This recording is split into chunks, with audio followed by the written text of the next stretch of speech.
ሰላም ሰላም የተወደዳችሁ ወገኖች እንዴት አላችሁ? የጌታ የኢየሱስ ክርስቶስ ጸጋና ሰላም ይብዛላችሁ። ተባረኩ። ዛሬ መልእክት ይዤ ወደ እናንተ ቀርብ ያለው ከእውነት ጋር መስማማት በሚል ርዕስ እንከፋፈላለን የእግዚአብሔርን ቃል። ክብር ለእግዚአብሔር ይሁን። የተሰማውም ሆነ የተነገረው እውነት የሚያመጣው ውጤት ምንም ይሁን ሰዎች ከእውነት ጋር ሊስማሙ የግድ ይላል ወዳጆች። ከእውነት ጋር ሊስማሙ የግድ ይላል። ውጤቱ የሚያሳዝን ሊሆን ይችላል፣ የሚያስደስት ሊሆን ይችላል። ግን እውነት እስከሆነ ድረስ ከእውነት ጋር መስማማት በጣም መልካም ነው። በዚህ ጉዳይ የማነሳው አንድ የመጽሐፍ ቅዱስ ክፍል አለ። እሱን አብረን እንከፋፈላለን።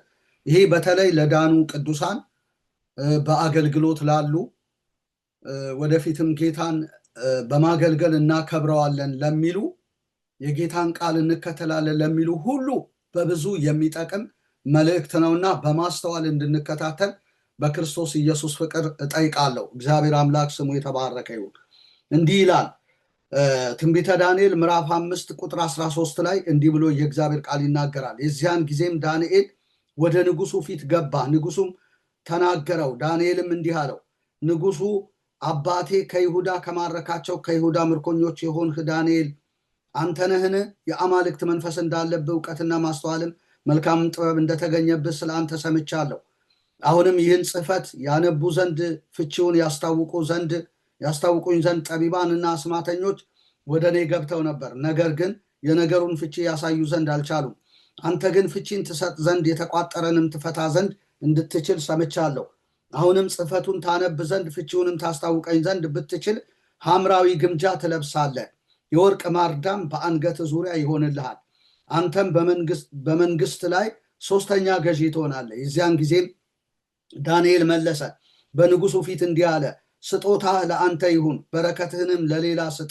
ነገር ግን ጽሕፈቱን ለንጉሱ አነባለሁ፣ ፍቺውንም አስታውቃለሁ አለ ይልና ከዛ ወደ ፍቺው እንዴት እንደሄደ፣ ወደ ጽሕፈቱ እንዴት እንደሄደ ይናገራል። እና የዳንኤልን አቋም እንመለከታለን በዚህ ውስጥ።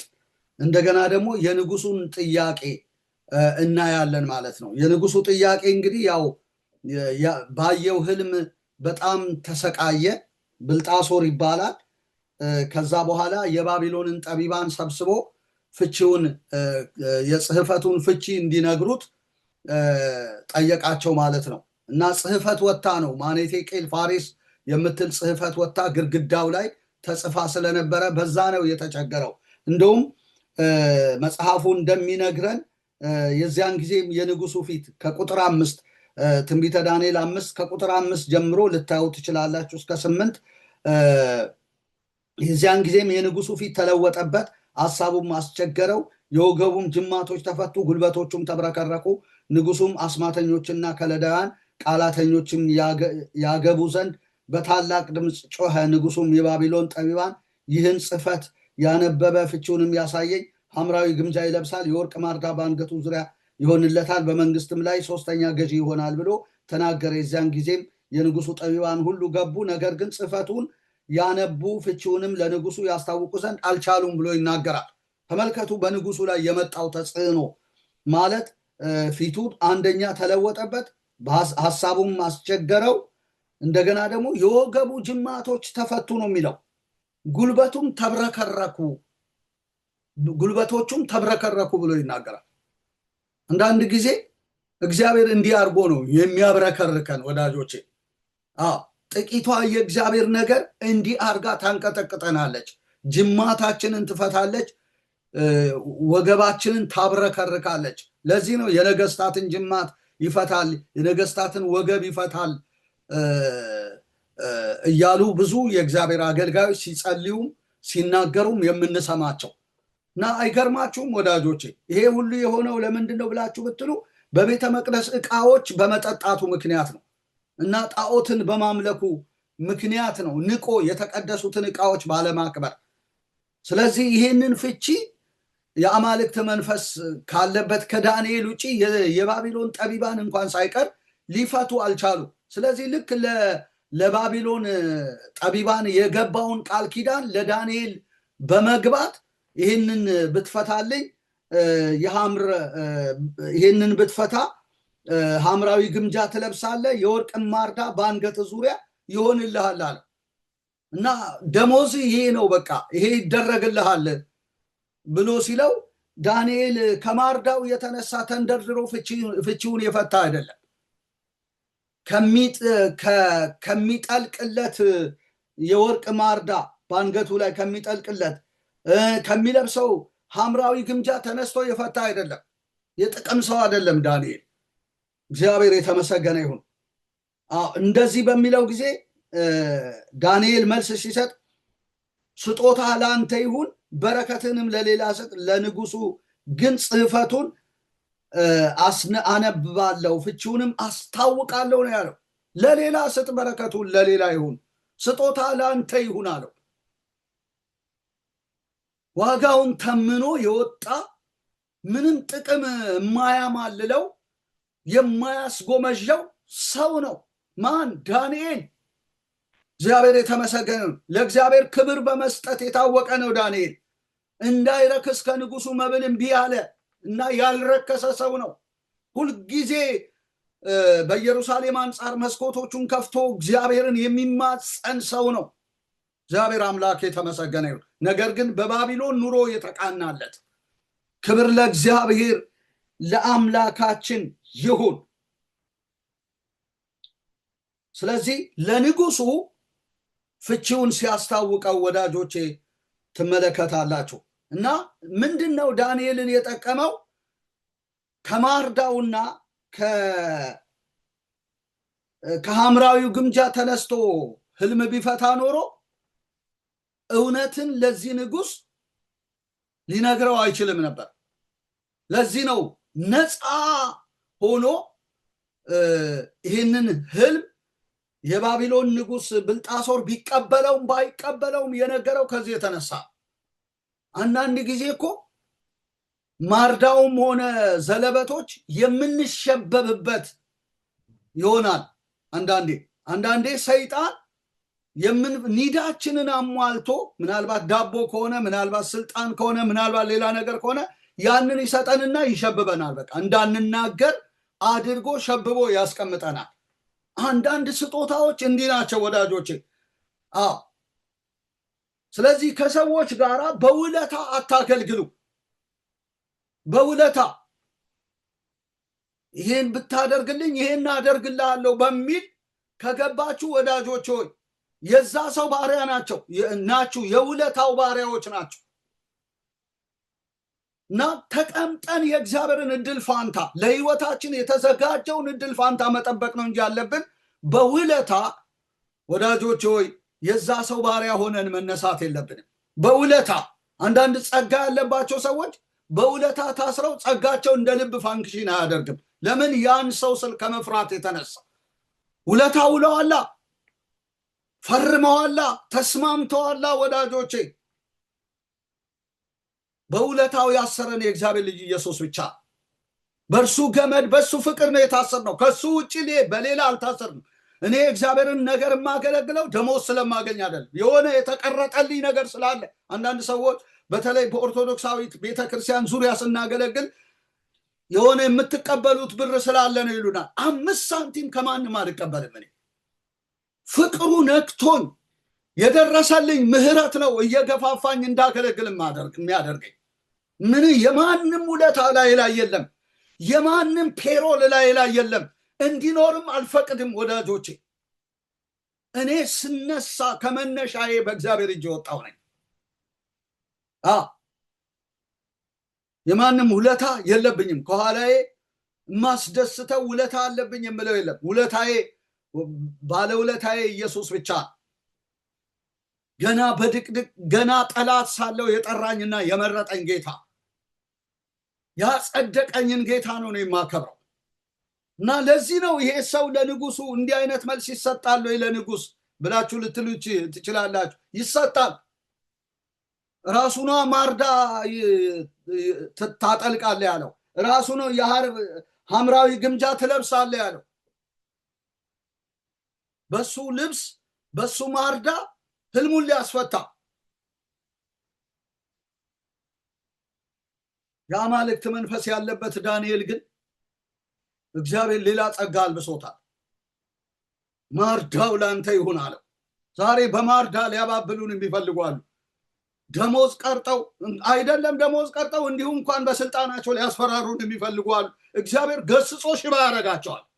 አገልግሎታችን ላይ ማንም አይቆምም።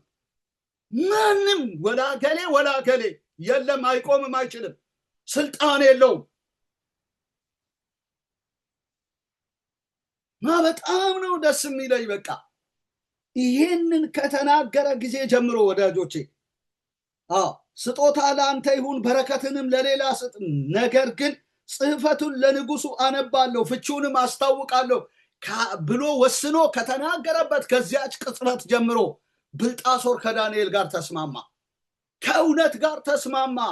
ዳንኤል ከሚያመጣ እውነት ጋር ተስማማ። ያ እውነት የሚያስከፍለው ዋጋ ካለ ዋጋ ሊከፍል፣ ያ እውነት የሚያዋርደው ከሆነ ሊዋረድ፣ ያ እውነት የሚያከብረው ከሆነ ሊከብር ከዚህ እውነት ጋር ተስማማ። ባይስማማ ኖሮ እኮ ፍቺውን እንዳያስታውቅ በቃ እዚህ ጋር አቁም፣ በቃ አልፈልግም ያንተን አገልግሎት ብሎ ዳንኤልን ሊሸኘው ይችል ነበር። ግን አልሸኘው።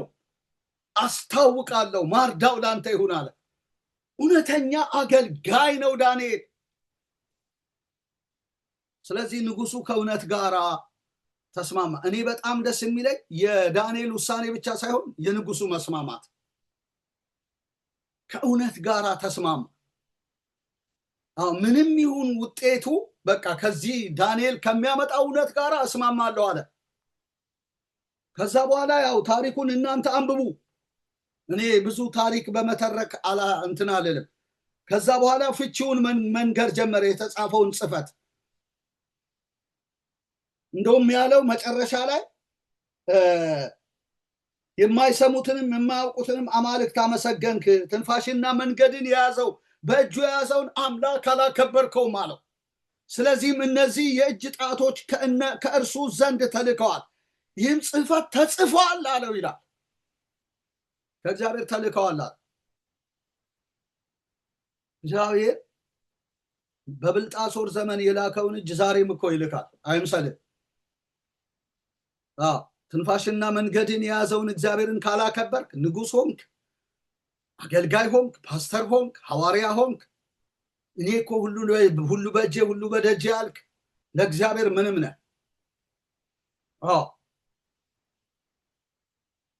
ይሄ የተላከው ጽሕፈት ወደ አንተም ግድግዳ ይመጣል። እግዚአብሔር እየመዘነን እያየን ያለ። እግዚአብሔር ትልቅ ነው ያለችው ሐና ለዚህ ነው፣ ስራውንም የሚመዝን ነው አለች። እየመዘነን ያለ ነው። እስቲ ቆይ ከዛሬ ነገ ልታገሰው፣ ይመለስ ይሆን፣ ንስሐ ይገባ ይሆን እያለ እያየን እየለካን ያለው እግዚአብሔር። አንዴ ያቺ ጽሕፈት ከተላከች ግን ማንም ትቀላለህ፣ ትዋረዳል። እግዚአብሔር ያዋረዳል። ለዚህ ነው እግዚአብሔር ያዋርዳል፣ ባለጸጋ ያደርጋል፣ ድሃ ያደርጋል፣ ያዋርዳል። አትታበዩ፣ በኩራት አትናገሩ።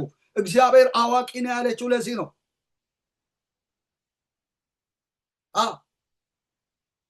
በጣም የሚገርም ነው ወዳጆቼ። እግዚአብሔር እንዲህ ያደርጋል። ሰው ጋር ብቻ አይደለም ሚዛን ያለው፣ እግዚአብሔር ጋር ሚዛን አለ። አይኑ እንዳየች አይፈርድም፣ ጆሮው እንደሰማች አይበይንም። ግን ምን ያደርጋል? ይመዝናል። ስራውን ሁሉ ይመዝናል። መልካምም ይሁን ክፉ ወደ ፍርድ ያመጣዋል ይላል። አይመስለንም ግን አንዳንድ ጊዜ በቃ ብዙ አይነት ግፍ ፈጽመን፣ ብዙ አይነት አልባሌ ስራ ሰርተን፣ ብዙ የአመፃ ነገር አድርገን በእግዚአብሔር ላይ ተፈናጠንና ተቆናጠን ያሻንን አድርገን ቁጭ ብለናል። አይምሰልህ። በጣም ነው የገረመኝ ወዳጆቼ። በእጁ ያዘውን አላከበርከውም፣ ትንፋሽን መንገድን በእጁ ያዘውን አላከበርከውም። ስለዚህ እነዚህ የእጅ ጣቶች ከእርሱ ዘንድ ተልከዋል። እግዚአብሔር በረከትን ብቻ አይደለም ይልከው፣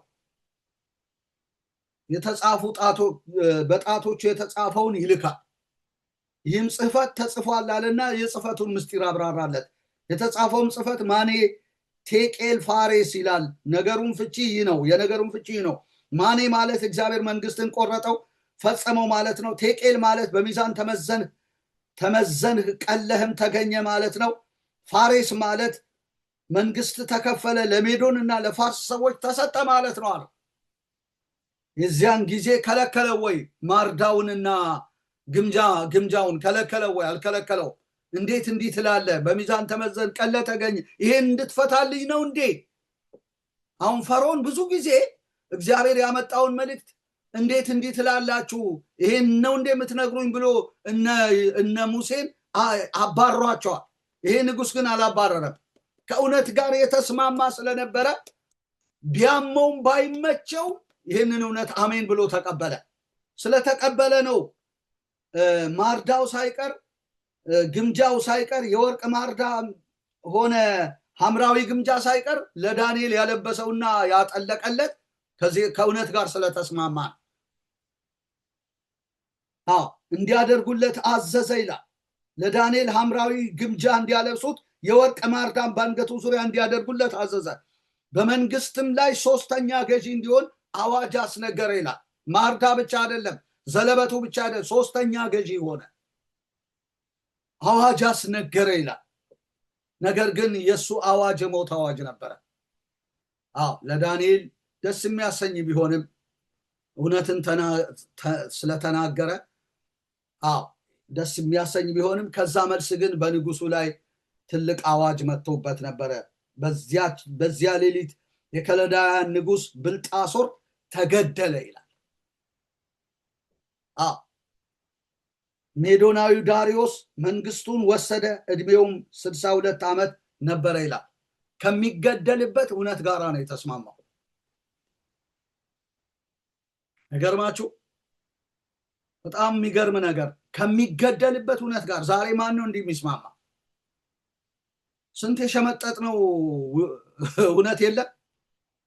አይኔን ግንባር ያርገው ብለን ምለን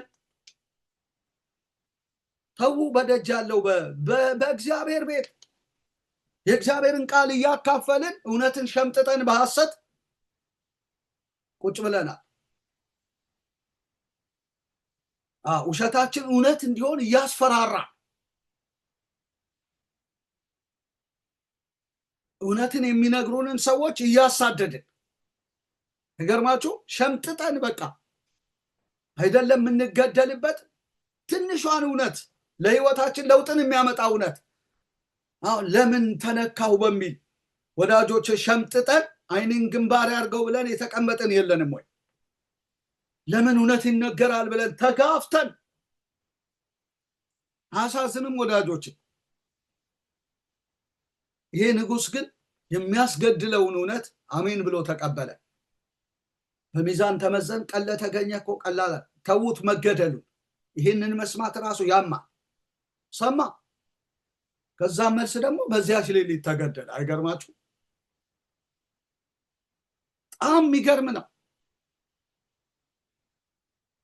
ባይስማማም መሆኑ አይቀርም የእግዚአብሔር እውነት። ዳንኤል መጥቶ ይህንን ባያሰማው ንጉሱ ከመገደል አያመልጥም፣ ተወስኖለታል። ባትስማማም የጊዜ ጉዳይ ነው እንጂ የእግዚአብሔር እውነት በህይወት ይፈጸማል። ኤልዛቤል ተስማምታ ነው እንዴ የእግዚአብሔር እውነት የተፈጸመባት? ሳትስማማም ቀርታን ውሰዱና ቅበሯት፣ የንጉስ ልጅ ናት፣ ወርውሯት በመስኮት የተባለችው ተስማምታ አይደለም። ያንተን ስምምነት አይጠብቅም እግዚአብሔር እውነቱን ሊፈጽም። ግን በጊዜ ከእውነት ጋር ብንስማማ እንዴት መልካም መሰላችሁ። እስከ መገደል ከሚያደርስ እውነት ጋር ደርሰን ከምንስማማ በጊዜ ለንስሐ እኛን የሚያዘጋጀንን እውነት ሰምተን ሀምብል አድርገን ልባችንን ከእውነት ጋር ብንስማማ በጣም ጥሩ ነው። ከእውነት ጋር ላለመስማማት እኮ አሁን ብዙ ጦርነት ያለው በየቤተ ክርስቲያኑ በኢቫንጀሊካል ቸርች ብዙ ጦርነቶች ያሉት እኮ ከእውነት ጋር ላለመስማማት ነው። ሃይማኖት ቤት ብቻ አይደለም ማንኳኳት ያለብን። ይሄንን እነሱ ሳው ያ ባለማወቅ መጋረጃ ተይዘው ነው አንፈርድባቸው። እኛ ግን አውቀን በሸፍጥ ከእውነት ጋር ላለመስማማት ብዙ ጦርነት ከፍተን እውነትን ያስቀረን የሚመሰለን በጣም ብዙዎች ነን። ባንስማማም ግን የእግዚአብሔር እውነት ይፈጸማል። እግዚአብሔር ያለውን ያደርጋል፣ የተናገረውን ይፈጽማል ወዳጆቼ። ለዚህ እኮ ነው በለዓም እግዚአብሔር ያለውን አያደርገውም ምን የተናገረውን አይፈጽመውም ምን ለመባረክ ትእዛዝ ተቀብያለሁ እግዚአብሔር ባርኳል ረግም ዘንድ አልችልም ያለውን ያደርጋል እግዚአብሔር የተናገረውን ይፈጽማል ከእውነት ጋር ግን እንድንስማማ እግዚአብሔር ይርዳ አንዳንድ ጊዜ ማምለጫ ጥቅሶችን ነው የምናዘጋጀው አንዳንዴ ደግሞ በጸጋ ላይ ነው የምንደገፈው ጸጋው ነው ምሕረቱ ነው እያልን ውሸት የእግዚአብሔር ምሕረትና የእግዚአብሔር ጸጋ ከእውነት ጋር አትስማሙ ብሎ ያሳምጸናል እውነትን በአመፃ በሚከለክሉ የእግዚአብሔር ፍርድ ከሰማይ ይገለጣል ይላል ያኔ በጸጋ ማላከክ አትችልም በምህረት ማላከክ አትችልም ከእውነት ጋር ተስማምተ ጸጋ ውስጥ በጸጋ ብትማጸን ነው የሚሻለው በምህረት ብትማጸን ነው እውነትን አምነ አድሚት አርገ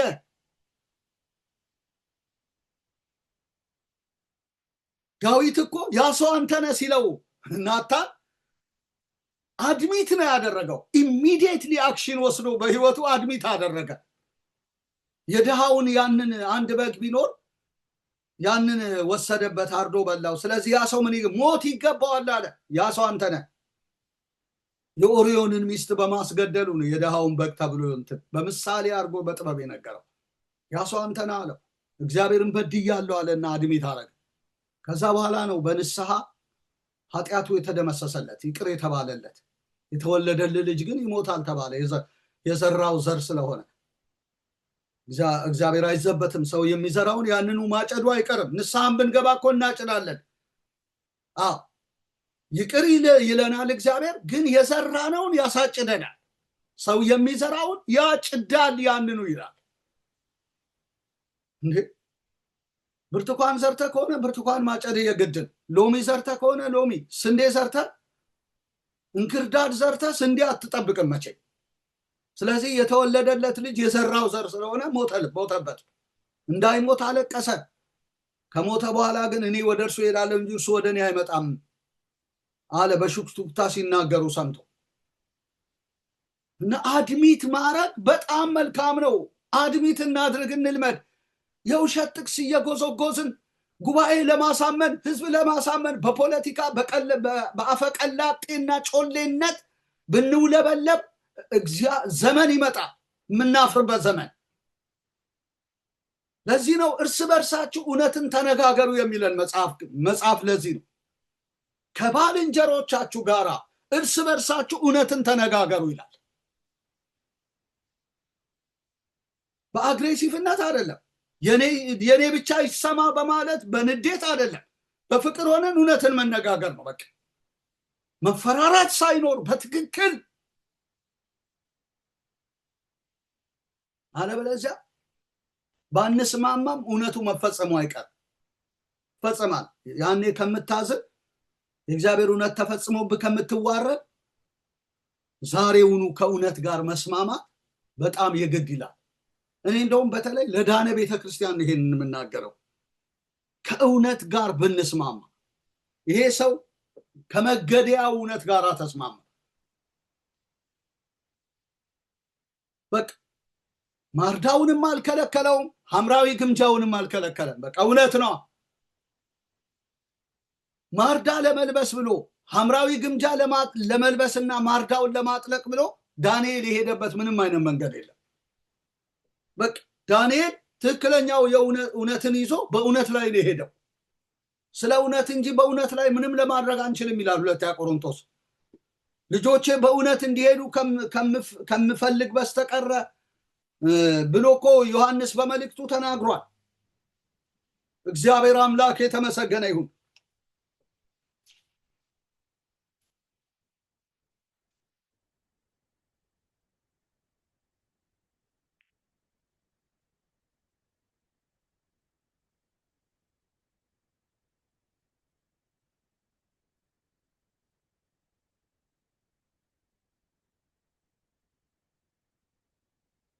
በእውነት ነው ልንሄድ የሚያስፈልገው ወንድሞች መተው ሶስተኛ ዮሐንስ ቁጥር 3 ላይ ነው ወንድሞች መተው አንተ በእውነት እንደምትሄድ ስለ እውነት ሲመሰክሩ እጅግ ደስ ብሎኛልና ልጆቼ በእውነት እንዲሄዱ ከመስማት ይልቅ የሚበልጥ ደስታ የለኝም። በእውነት እንዲሄዱ ምን ከማለት ይልቅ ከመስማት ይልቅ የሚበልጥ ደስታ ይልቅ በእውነት ልንሄድ ይገባል። በእውነት ልንሄድ ይገባል።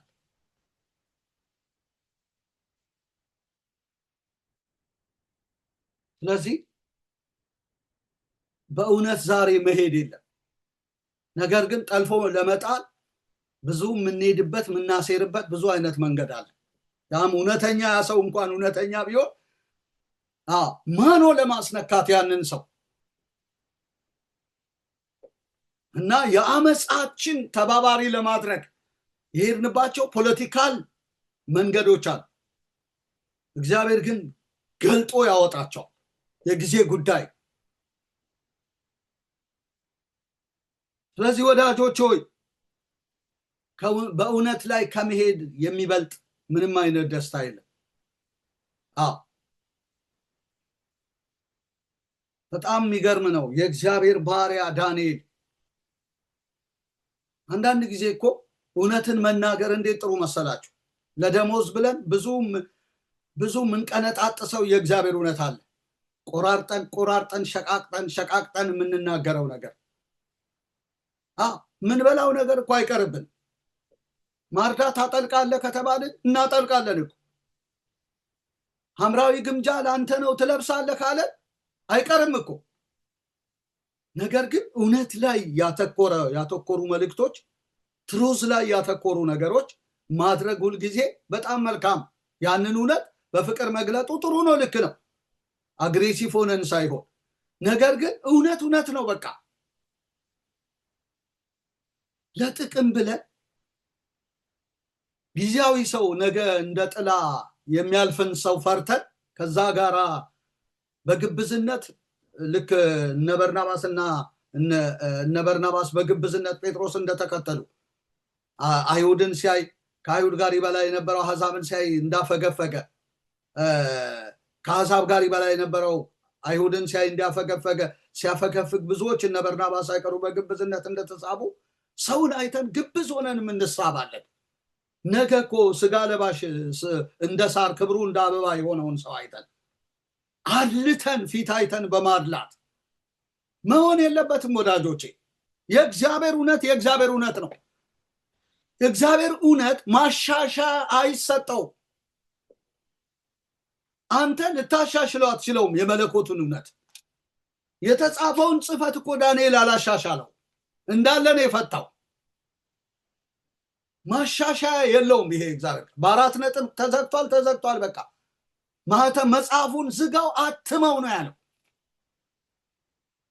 ለማሻሻል አፈጮሌ የሆኑ ሰዎች አሉ። እንዲህ እኮ ለማለት ተፈልጎ ነው። የራሱን ኮመንታሪ ይጀምርልሃል። በቃ ፓስተሩ ሁሉ ሐዋርያ ሁሉ አሻሽሎ ለገዛ ራሱ ተርጉሞ እሱ የሚከብርበትን ነገር አመቻችቶ ህዝብን ሁሉ ያመቻቻል። በግብዝነት ሰዎች ደግሞ ይሳባል እውነትን ላለመቀበል። እንዲህ አይነት ዘመን ላይ ነው አሁን ያለ ነው። ታውቃላችሁ፣ እውነት የሚሰበክ ይመስላል፣ ጩኸቱ ስላለ መዝሙሩ ስላለ፣ ግን አይደለም። በግብዝነት ብዙዎች ተስበው ነው ያሉት በቲፎዞ። ጳውሎስ ግን ከእውነት ጋር ቆመ። ጴጥሮስን በሰዎች ሁሉ ፊት እንደገሰጸው መጽሐፍ ይናገራል። ይፈረድበት ይገባ ነበርና ብሎ ጊዜያዊ መለያየት ነው ያደረጉት። በኋላ ግን ሁለቱም ወደ እውነት መጡ። ጴጥሮስም ካፈገፈገበት ነገር ተመለሰ፣ በርናባስም ጭምር። የጳውሎስ ውሳኔና የሄደበት መንገድ ለአሕዛብ ደጆችን ከፈተ፣ በጸጋ መዳንን አመጣ፣ ግዝረት ቀረ። ነገርማችሁ። ስለዚህ ከእውነት ጋር መስማማትን የመሰለ ምንም ነገር የለም። ተስማሙ ከእውነት ጋር፣ አለበለዚያ አታገልግሉ፣ አትሸቅጡ። ለዚህ ነው ጳውሎስ አንሸቅጥም ብሎ የተናገረው። የእግዚአብሔርን ቃል በውሸት አንቀላቅልም፣ ፊት አይተን አናደላም ማለት። ጥቅሱን መቼም ታውቁታላችሁ። እኔ እንዲሁ ላሳይ ብዬ ነው እንጂ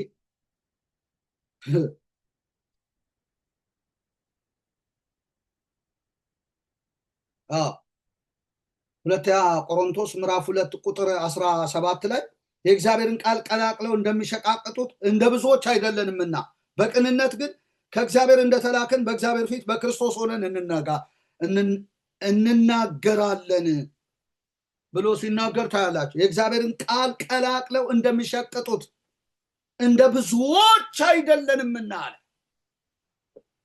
አንዳንድ ሰዎች ታውቃላችሁ እንድንሸቅጥ ነው የሚፈልጉት።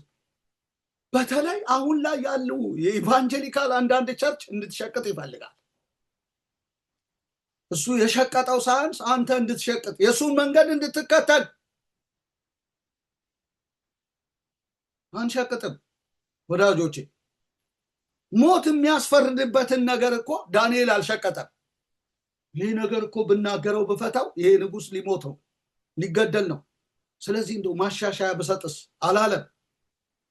በቃ የተጻፈውን በትክክል ፈታው።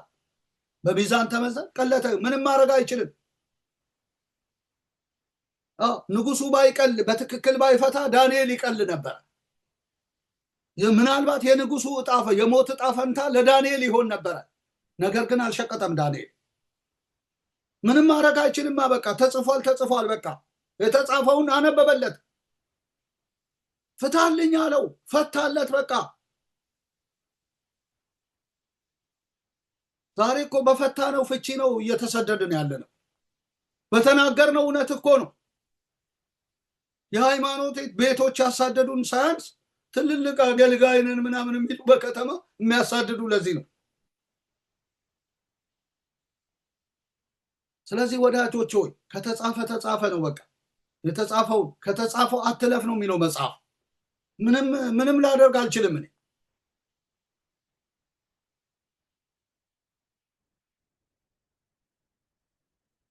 እግዚአብሔር አምላክ የተመሰገነ ይሁን ለዘላለም። ስለዚህ ንጉሱ እጣውን ተቀበለ። በቃ የተወሰነለትን አሜን ብሎ ተቀበለ።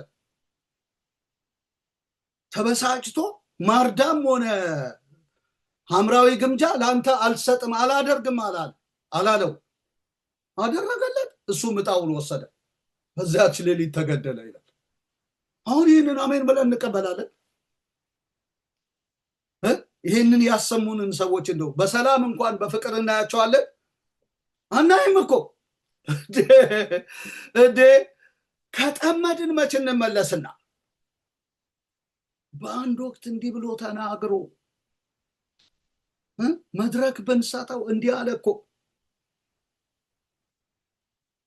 ብለን ለጥቅማችን የሆነውን ቃል በመቃወም በኔጌቲቪቲ ስፒሪት ያኮ ቃል የሚያሳድግ ነው። የሚገለን እንኳን ምናልባት ቢገለን አሮጌው ማንነታችንን ነው የሚገለው እንጂ ከእግዚአብሔር መንግስት ውስጥ አይቆርጠንም። እንግዲህ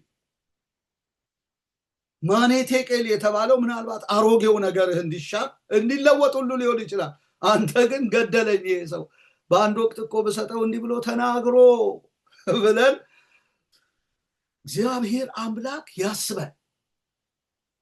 በእውነቴን ነው የምላችሁ፣ ያስበን። መድኃኔዓለም በጥቁር መነጽር ነው የምናየው። ቀን ነው የምንጠብቅለት።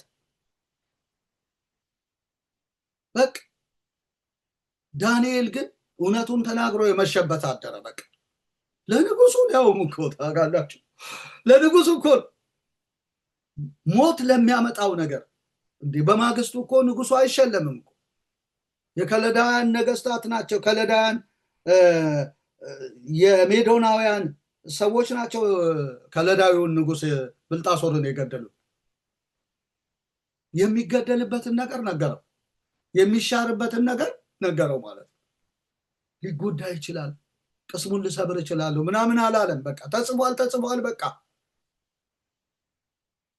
ሊለውጠው የእግዚአብሔር ነገር አይለወጥም፣ አይቀየርም። ምንም ማድረግ አንችልም። እዛ ጋር ከመድረሱ በፊት ነበረ መጠንቀቅ የነበረበት ንጉሱ። በፊት አማክሮ ቢሆን ኖሮ ዳንኤል ሊረዳው ይችላል ወደዛ ደረጃ ከመድረሱ በፊት። አሁን ግን ምንም ማድረግ አይችልም። አንዳንድ ነገሮችን ላይ እኮ ምንም ልናደርግ አንችልም። ምንም ልንረዳው የማንችለው ነገር ነው። የግድ መንገር ያለብን ነገር መንገር አለብን። በቃ ያንን መቀበል ደግሞ የሰውየው ድርሻ ነው፣ የጉባኤ ድርሻ ነው። ዛሬ እኮ ችግር እኮ ነው ባካችሁ። በጣም ነው የሚያሳዝነው። በጣም ሌላው ደግሞ ሐምራዊ ግምጃ፣ በግምጃ ምክንያት የእግዚአብሔርን እውነት የቀየሩ መዓት ሰዎች አሉ። ዘለበት ጠልቆላቸው ከዚህ በፊት እውነት ይናገሩ በምድረ በዳ እውነትን እየተናገሩ አልፈው መተው እዚህ ደርሰው በዘለበት ምክንያት የእግዚአብሔርን እውነት የለወጡ የአፉን ቃል የቀየሩ በጣም ብዙዎች ናቸው። እግዚአብሔር ያስበን ወዳጆች። ከዘለበት የተነሳ ከሐምራዊ ግምጃ እኔ በጣም ነው የምፈራው። አልቀበልም፣ ቢቀርብኝ ይሻላል። የጠራኝ የታመነ ነው፣ የሚጠራችሁ የታመነ ነው ብሎ ነው የሚናገረው። አትቀይሩ የእግዚአብሔርን መልእክት። አሜሪካ ገብታችሁ ካናዳ ገብታችሁ አትቀይር በቃ። አለበለዚያ ቸርቹን ዝጋና ውጣ።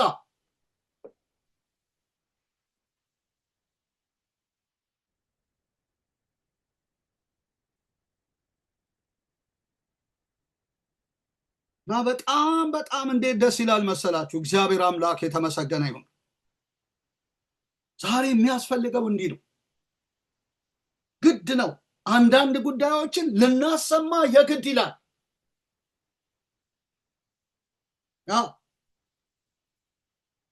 ከእውነት ጋር ባለመስማማት እኮ በነቢዩ ሚክያስ ላይ ብዙ በደል ተፈጽሟል። በአንደኛ ነገሥት 22 ላይ ብዙ በደል ነቢዩ ሚክያስ መክፈል የማይገባውን ዋጋ ከፍሏል። በጥፊ ተመቷል። የመከራን እንጀራ ወስዳችሁ አብሉት ተብሏል። ምን ሁሌ የሚሰበክ መልእክት ነው። እኔ ሌላ ነገር ልላችሁ አልችልም። ወስዳችሁ የመከራን እንጀራ አብሉት። አንደኛ ነገሥት 22ን በሙሉ ልታነቡ ትችላላችሁ። ንጉሱ ጋር ከመቅረቡ በፊት ራሱ የተላኩት ሚክያስን እንዲያመጡ የተላኩ ሰዎች እኮ አግባብተውታል። ነቢያቱ ያሉትን በል፣ ቃልህ እንደ ቃላቸው፣ ንግግር እንደ ንግግራቸው በፍጹም አለ። ቃልህ እንደ ቃላቸው፣ እግዚአብሔር ያለኝን ያንን እናገራል። እንዲህ የሚያግባቡ ሰዎች እኮ አሉ። ከነገዴ ጋር ቃልህ እንደ ቃላቸው ይሁን ብለው፣ ከነ ሐዋርያ ገሌ ጋራ፣ ከነ ፓስተር ገሌ ጋራ ቃልህ እንደ ቃላቸው ይሁን።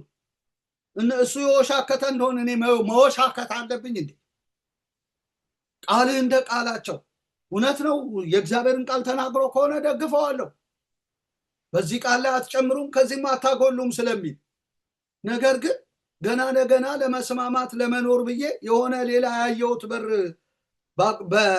በቆረጣ የተመለከትኳት በር ትኖራለች፣ ጥቅም አገኝባታለሁ ብዬ ቃልህ እንደ ቃላቸው አይሆንም እና አግባቡት። ከመጀመሪያ ጀምሮ ጥፊ ከመላሱ በፊት፣ እስር ቤት ከመጣሉ በፊት አግባቢዎች አሉ። መንገድ ላይ እየመጡ ሁሌ ስልክ እየደወሉ ኧረ እባካችሁ ምናምን የሚሉ ወዳጆች፣ ከእግዚአብሔር እውነት የዘቀጡ ህይወታቸው ዳቦና እራፊ ጨርቅ የሆነ በጣም ነው የሚያሳዝነው። እግዚአብሔር ያበላንን ዳቦ ነው እስካሁን እየበላን ያለ ነው። ጥንቅር ብሎ ይቅር። ከዛ ውጭ ጥንቅር ብሎ አልኩ። ጉሮሮዬን የፈጠረ እግዚአብሔር እጅን የሰራ ዓይንን አልሰራ ምን ይላል? እሱ የሰራኝ የት ሄዶ ነው እኔ ቃላባይ ሆኜ የተለያየ መወሸካክተው? አግባቢዎች ያስታሉ። ታውቃላችሁ፣ ፍርሃት ውስጣችሁ ይጨምራሉ። በቃ እነሱ ብዙ ናቸው፣ አንተ ብቸኛ ነህ። ስለዚህ ተስማምተህ ከነሱ ከሚሉት ጋር አብረበል። በፍጹም አይሆንም አለ ሚክያስ። እግዚአብሔር የተናገረኝ እኔ እግዚአብሔር የላከው የእግዚአብሔርን ቃል ይናገራል ነው የሚለው። ከእግዚአብሔር የሆነም ይሰማል ብሎ ዮሐንስ እኮ ተናገረ። ስለ ራስህ ምን ትላለህ? በምድረ በዳ የሚጮህ ድምፅ ነኝ አለ። እንዲህ በጥንቃቄ በመልካም ውሳኔ ማንሄድ ከሆነ የሚያስቱን ብዙዎች ናቸው። የተመረጡ የተባሉት ስመጥር የተባሉት ናቸው የሚያስቱ። ከዛ በኋላ እየጀነጀኑ ጀንጃኞች ነው የምላቸው እኔ። ጀንጃን የከተማ ጀንጃን ሞልቷል። ፌድ ያረገ ታውቃለህ፣ የአምልኮ መልክ ያለው ኃይሉን የካደ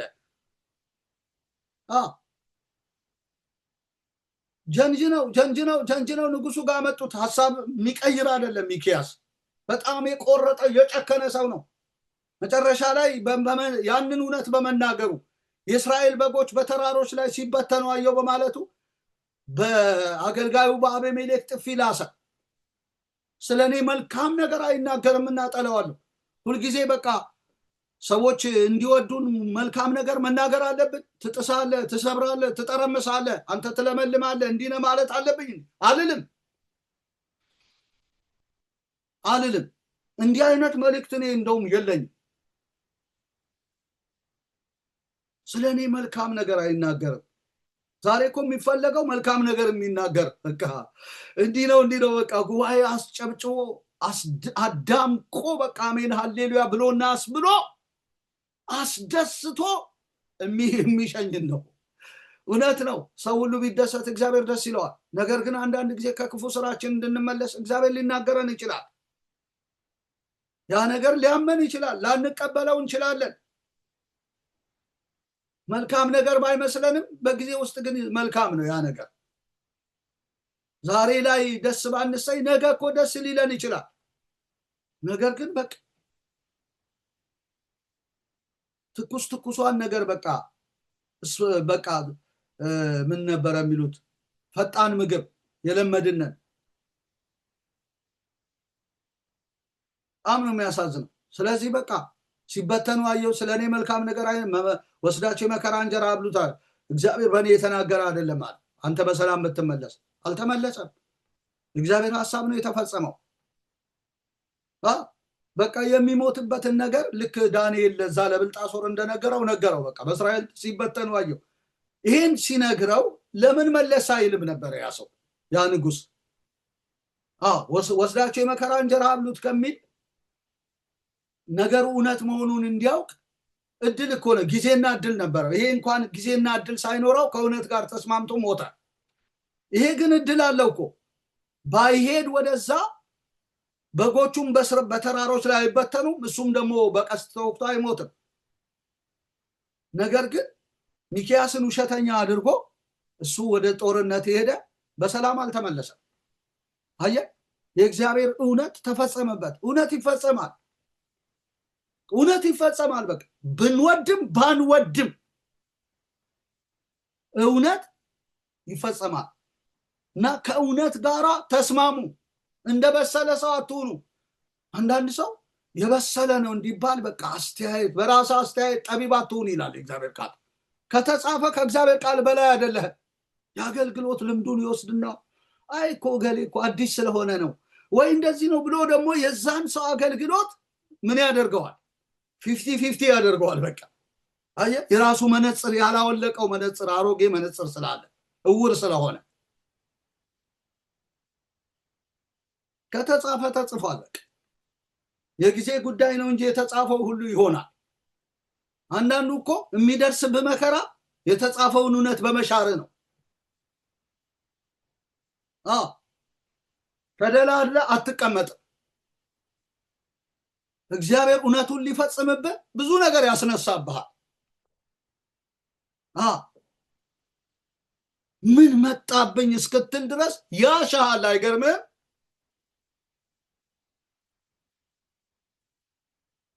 ስለዚህ ከእውነት ጋር ነው ብንስማማ የሚሻለው ወዳጆች። መዘግየት ካለብን መዘግየት ጥሩ ነው። መመለስ ካለብን መመለስ መልካም ነው። ተመለሱ ስንባል አንጥላ፣ ዘግዩ ስንባል የእግዚአብሔርን መልእክት አንምረጥ። ሁሌ በቃ አይስክሬም፣ ሁሌ ስኳር መላስ አለብን እንዴ? ሁሌ በቃ ለኛ የሚመች ለስጋችን ማሳጅ የሚፈልጓሉ። በቃ እየተዳሰሱ ለምደናል አይደል? በሎሽን ምናምን ማሳጅ እያልን በቃ የሚቆረቁር ነገር አንቀበል። ግን የሚያሳድገን የሚቆረቁር ነው እና ከእውነት ጋር መስማማት በጣም መልካም ነው ለማለት ነው። ሌላው ሳኦል ነው ከእውነት ጋር ያልተስማማው።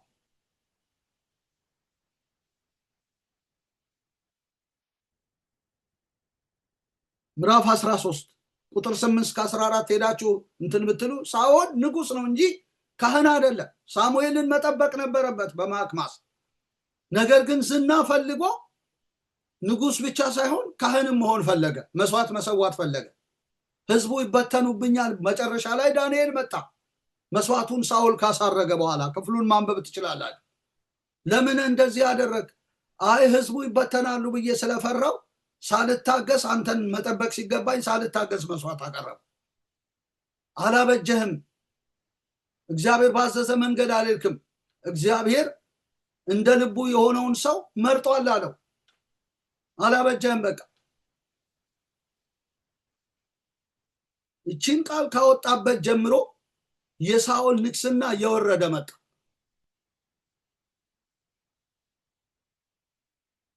በቃ ነገረው፣ አላበጀህም። በዚህ ንግግር በሳሙኤል ንግግር ምን ያህል ንስሐ እንደገባ ነው ያላቅ። ተጽፎ ቢሆን ኖሮ ንስሐ ገባ ይባላል፣ ግን አልገባም። እንደገና ምዕራፍ 15 ላይ ደግሞ ሄዶ ሲያጠፋ ትመለከታላችሁ። አማሌቅን ፈጽማ አጥፋቸው፣ አትማራቸው ነው የተባለው። ነገር ግን ለሰቡ በጎችና በሬዎች ሳሳ፣ ለምርኮ ሳሳ። ሁለተኛ ደግሞ ንጉስ አጋግን ከዝና የተነሳ ዝና ፈልጎ አጋግን ማርኮ ይዞ መጣ። ማርከ ይዘልኝና አላለው፣ አጥፋ ነው የተባለው ማድረግ ነበረበት። እዚህም ጋር ተሳሳተ። ሳኦል እኔን ከመከተል ተመልሷል፣ ስላነገስኩት ተጸጸትኩ እስኪል ድረስ እግዚአብሔር በአንዴ ወደ መጸጸት አይመጣም። ነገር ግን በዛም እዛ ሳሙኤልን ጠብቆ መስዋዕት ሳሙኤል ሊሰዋ ሲገባ የሳሙኤልን ስራ በመስራቱ ምክንያት አላበጀህም ተባለ። እዚህ ጋር ደግሞ የሚጸጽት ነገር አደረገ እግዚአብሔር። ከዛም ተነስቶ ነው የተጸጸተው። በሳኦል ተጸጸተ ይላል። ቢነግረው ሳሙኤል አንተ ለእግዚአብሔር የተባረክሁን የእግዚአብሔርን ትእዛዝ ፈጽም ያለው አጋግን ማርኬ አምጥቻለሁ፣ የእግዚአብሔርን ትእዛዝ የፈጸመ አጋግን አምጥቻለሁ፣ ማርኬ አምጥቻለሁ ሊል ይገባዋል። እግዚአብሔርን ትእዛዝ ፈጽም የተባለው እኮ አጥፋ ነው የተባለው እንጂ ማርከና ይዘና አላለው። የመታሰቢያ አምድ አቁም አላለው። በላከኝ መንገድ ሄጃለሁ፣ አንተ ለእግዚአብሔር የተባረክሁን ብሎ ሳሙኤልን መሸንገል ጀመረ። ቆይ ዛሬ እግዚአብሔር የነገረኝን ልንገር። ይሄ የምሰማው የበሬዎች ግሳት ምንድን ነው? ሳኦል የደበቀውን ግሳት እግዚአብሔር ለሳሙኤል ገለጠለት። እነዛን ደብቆ የእግዚአብሔርን ትእዛዝ ፈጽሜያለሁ አለ። የእግዚአብሔርን ቃል ንቀሃልና ንጉስ እንዳትሆን ናቀሃል። አያችሁ፣ አንዳንዴ ከእውነት ጋር አለመስማማት ማለት ከእግዚአብሔር ቃል ጋር አለመስማማትም። አንተ ማነህና ነው የእግዚአብሔርን ቃል የምትሽረው? እግዚአብሔርን ቃል የምትንቀው? እግዚአብሔር ያለህን እንድታደርግ ተመረጥክ እንጂ አንተ እግዚአብሔር አይደለህ። እንግዲህ ከእግዚአብሔር በላይ እንሆናለን አንዳንድ ጊዜ ታውቃላችሁ።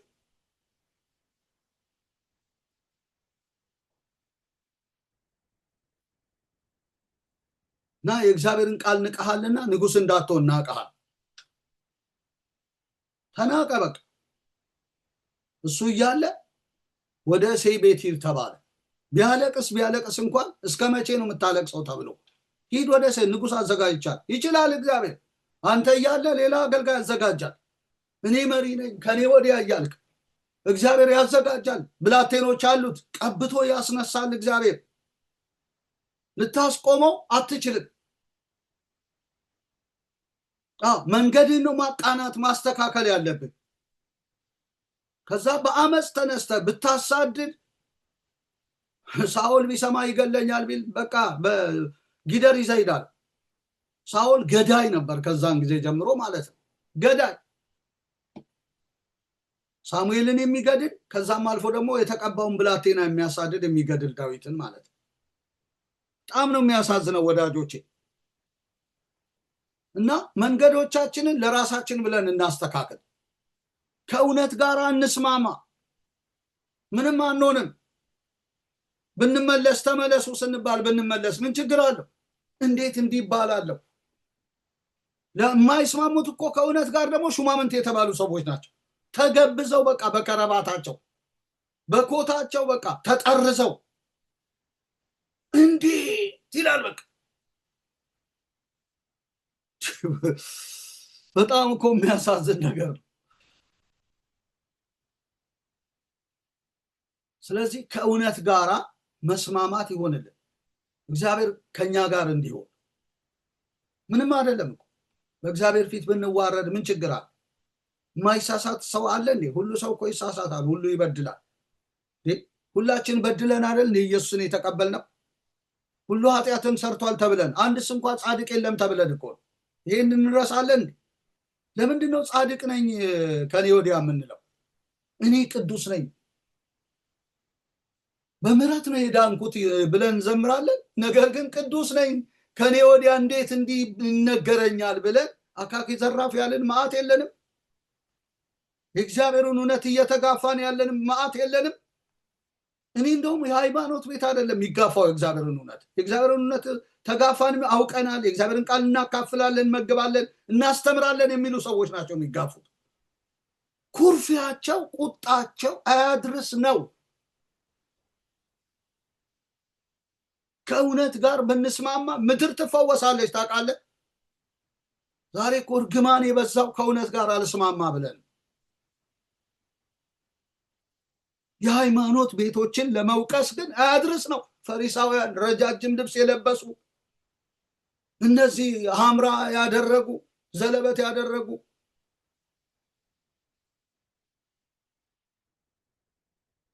በጣም ነው የሚያሳዝነው። እግዚአብሔር በኃይል እያዘነ ያለው በዳኑ ሰዎች እንደሆነ ታውቃላችሁ። እና ከእውነት ጋራ መስማማት ይሆንልን። ካልተስማማን የእግዚአብሔርን እውነት በአንዳችን ልንቀይር አንችልም። እኛ እንቀየራለን እንጂ። ሳኦል ተቀየረ፣ ጠፋ። መንግስቱን ወደ ዳዊት ልጅ ወደ ዳዊት አሳለፈው። ሳኦልን ግን እግዚአብሔር ገደለው ነው የሚለው። ሰልፍ ጠንክሮበት ነው የሞተው እንጂ የእግዚአብሔርን እውነት አልቀለበሰም። ያላደረገው ስትራቴጂክ ነገር አልነበረም በፍጹም። ከእጁ ወጣ የእግዚአብሔር እውነት፣ ለጎረቤት ተሰጠ።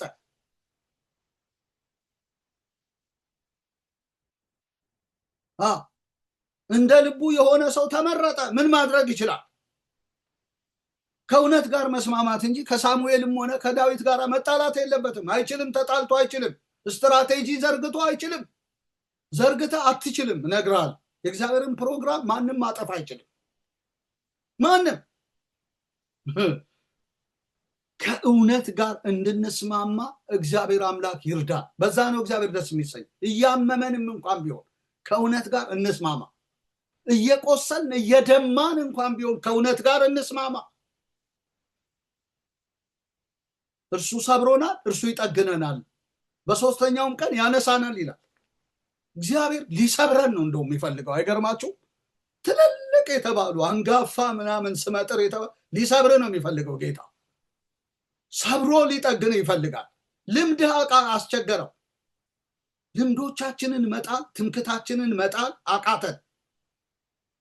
ሊሰብረን ይፈልጋል። ፈቅደን ብንሰበር አይሻልም?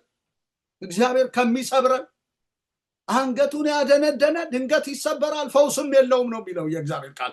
ድንገት ከተሰበርክ ፈውስ የለህም። ዛሬ ግን በጌታ ቃል ብትሰበር የሰበረ እግዚአብሔር መልሶ ይጠግንሃል። የሚሰብረው ያልሆነውን ፓርትህን፣ ያን ጠማማ ወልጋዳ ፓርትህን ይሰብርና ፈውሶ ያስነሳሃል። ስምህን ቀይረው ይሻለናል። የእግዚአብሔርን እውነት እያወላገድን እያጣመምን የእግዚአብሔርን ፕሮግራም እናዘገያለን። በልምዶቻችን፣ በሹመታችን። ስለዚህ ከእውነት ጋራ መስማማት ይሆንልን። ሌላው ከእውነት ጋራ ያልተስማማው ፊልክስ የተባለ እሱን ክፍል ተናግሬ ጨርሳል። እግዚአብሔር አምላክ የተባረከ ይሁን። የሐዋርያት ሥራ 24 እስከ 27 ላይ ያለ ሐሳብ ነው። በጣም ነው የሚገርመው።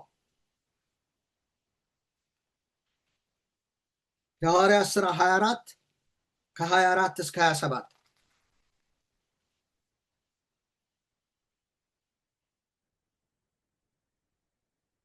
ጳውሎስንም ወደ ሀገረ ገዢው ወደ ፊልክስ በደህና እንዲያደርሱት የሚያስቀምጡበትን ከብት ያዘጋጁ ዘንድ አዘዛቸው።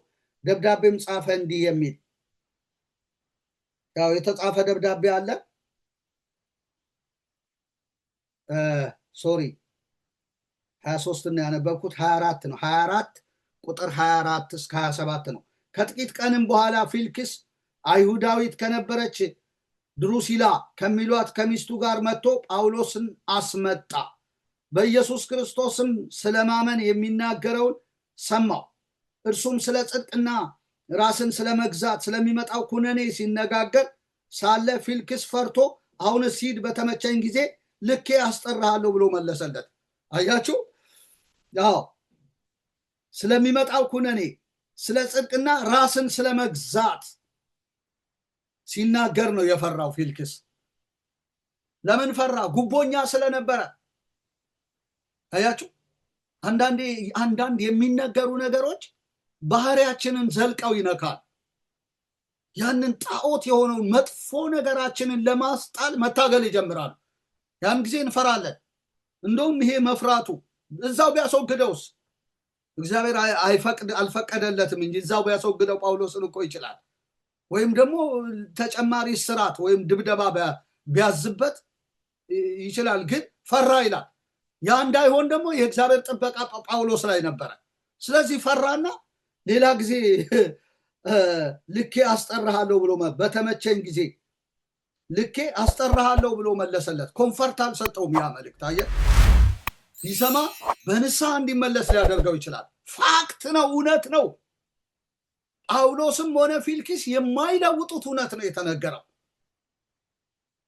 ስለዚህ ፊልክስ ንስሐ መግባት እንዳለበት ነው የሚያሳየው ይሄ ነገር። ግን ኮንፈርት ስላልሰጠው በተመቸኝ ጊዜ ልክ ያስመጣሃለሁ አለው። አሁን ሂድ ብሎ መለሰለት ይላል። ስለሚመጣው ኩነኔ ስለ ጽድቅ ማለት ጽድቅን ያገኘ ሰው እኮ የኩነኔ ስራ አይሰራም፣ ጉቦ አይቀበልም። ኃጢአተኝነቱን አምኖ ወደ እግዚአብሔር ጽድቅ ይጠጋል ማለት ነው። በእርሱ ሆነና የእግዚአብሔር ጽድቅ የሆን ነው። እኛ ጽድቅ የለንም። የእግዚአብሔር ጽድቅ የሆነ ሰው ደግሞ ጉቦ አይቀበልም። በቃኝ ጉቦ ብሎ ነው የሚመጣው። ጉቦ እንደሚያስኮንን ስለሚያውቅ የኩነኔ ስራ መስራት አይፈልግም። የዳነ መንፈስ ያለው ሰው ኩነኔ ይሰራል። የኩነኔ ስራ የኃጢአትን ስራ አይሰራም። ተሳስቶ እንኳን ቢሰራ በንስሐ ይመለሳል።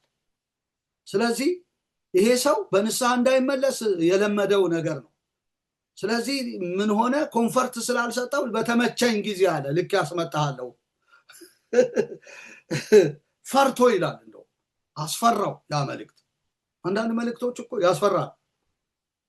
የቤተ ክርስቲያን መሪዎችን ያስፈራሉ፣ ምዕመንን ያስፈራል፣ ፓስተሮችን ያስፈራል። አንዳንድ መልእክት ቻሌንጅ ያደርጋል። አየህ፣ በወንበር ተቀምጠ እንድትዘላብድ እንድትቀላምድ አያደርግም አንዳንድ እውነት።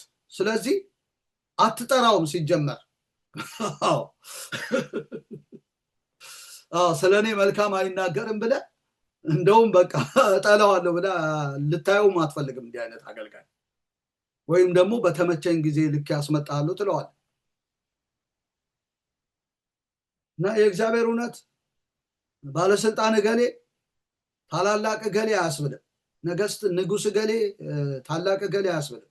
እንደዚህ አርጎ ያስፈራል፣ ያስደነግጣል። ከእውነት ጋር ሰው ከተስማማ ግን አይፈራም። ማንም ማይሳሳት የለም፣ ጉቦ ማይበላ የለም። ጌታዊ ምሕረት አድርግልኝ ብሎ ይታረቃል። ነገር ግን መታረቅ አልፈለገም። ጳውሎስ ጋር የሚወጣው ኃይለኛ መልእክት ነው። ልክ ያስጠራሃለሁ ብሎ መለሰለት። እንደውም እንዲፈታው ገንዘብ ይሰጠው ዘንድ ተስፋ አደረገ ይላል። ስለዚህ ደግሞ ብዙ ጊዜ እያስመጣ ያነጋግረው። ገንዘብ ነው እሱ የሚፈልገው፣ ይህን መስማት አይፈልግም። ጉቦኛ በቃ እግዚአብሔር ነገር የሸሸው ፊልክስ መጨረሻ ላይ እንደታሰረ ጳውሎስን ተወው ይላል። እንዲህ አይነት ሰዎች አሉ፣ በደጅም በቤትም እንዲህ አይነት መራር እውነትን መስማት የማይፈልጉ ለጆሮ የሚጥም አስተማሪ የሚመርጡ ነገር ግን ወደፊት መራር እውነት በጆሮአችን እንሰማለን። ጨካኝ የሆኑ የእግዚአብሔር ባሮች ይነሳሉ፣ እግዚአብሔር ያስነሳል። ስለዚህ ከእውነት ጋር እንስማማ። አንዳንድ እውነቶች መፈጸማቸው ላይቀር ወዳጆቼ አንክፋቸው።